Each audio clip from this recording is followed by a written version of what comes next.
The Israelites in Egypt, Exodus in the wilderness. Number 21. Sphinx and the death of the firstborn.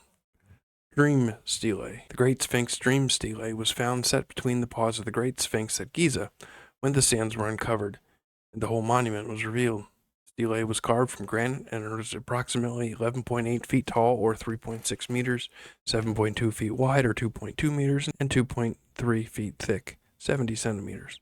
When the Egyptian hieroglyphs were translated, it was found to be a personal yet official text of Pharaoh Thutmose IV, who reigned in the 15th century BC and was the son of Pharaoh Amenhotep II.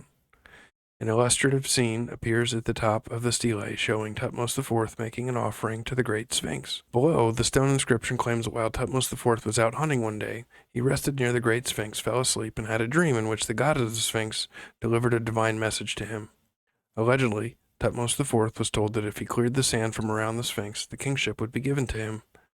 The inscription indicates that Thutmose IV did not have a natural claim to the throne, forcing him to fabricate a divine promise in order to solidify his legitimacy as the next pharaoh. Scholars consider this text to demonstrate that Thutmose IV was not the natural heir to the throne, but the death of his older brother, the firstborn and original heir, allowed him to eventually become pharaoh. In fact, Thutmose IV had an older brother named Amenhotep who was the heir, but he mysteriously disappeared or died.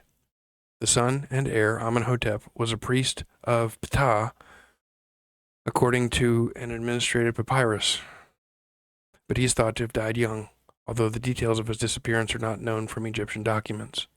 If Amenhotep II was the pharaoh of the Exodus, then his firstborn son and heir, Amenhotep, would have died during the final plague, meaning that the next son in line would eventually take the throne.